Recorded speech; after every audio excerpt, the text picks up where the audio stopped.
আচ্ছা বলছিলাম কি, আজকে আমাদের নাচ গান হই হুল্লোড় আনন্দ সবকিছু করে নিতে হবে। সবাই মিলে নাচবো, গাইবো, হই হুল্লোড় করবো, কারণ কাল থেকে তো ওই নির্বাচনী প্রচারের কাজ শুরু হয়ে যাবে।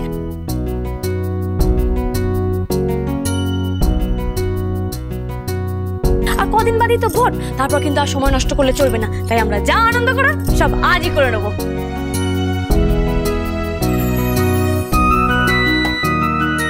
বৌঠান, আমরা জানি তুমিই জিতবে, আর তোমাকে কিন্তু নাচতে হবে।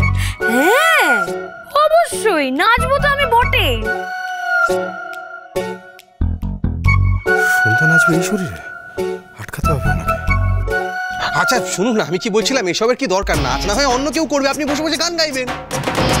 কেন আমি নাচবো না কেন? আচ্ছা শুনুন, আমি কি বলছিলাম, এই অবস্থায় কি আপনার নাচাটা দরকার? হ্যাঁ আপনি বসে থাকবেন।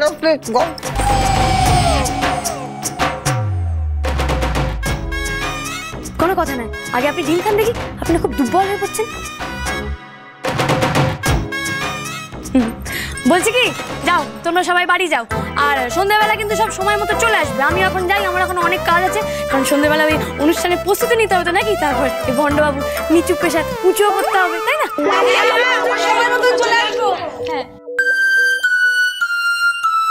ঈশ্বর, তুই যে তখন বললি আকাশকে দিয়ে সন্ধ্যার মনোনয়ন পত্র ফেরত নেওয়া হবে, ব্যবস্থা কর। সবুর করো, সুযোগ বুঝে ঠিক কোপ মারবো। দেখছো না সন্ধ্যার জন্য নীলটা কি ভয় পেয়ে আছে? ওই ভয়টা আর একটু বাড়িয়ে দিতে হবে। যাক, এই ডিমটা খাওয়া হয়ে গেল। আচ্ছা শুনুন, আমি যে আপনাকে যেটা বলছিলাম,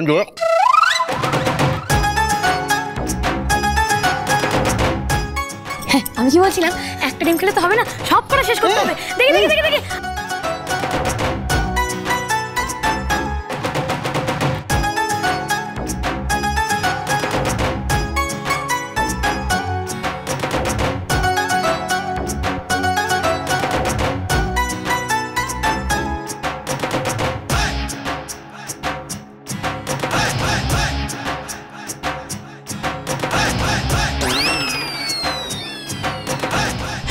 আচ্ছা বৌমা,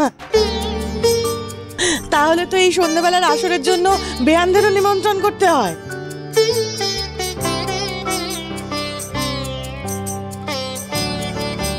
হ্যাঁ আলবাত করতে হবে। সন্ধ্যা ভোটে দাঁড়াবে আর মা দিদি নাচা গানা করবে না, তা কি করে হয়? এই শুনুন, যে খুশি নাচবে। হ্যাঁ আপনাকে নাচতে হবে না। দিন দিন আপনি ফোনটা দিন, ফোনটা দিন। আমি ফোন করে আসছি। হ্যাঁ আর আপনি দেখবেন উনি যেন সব করে দিন শেষ করে।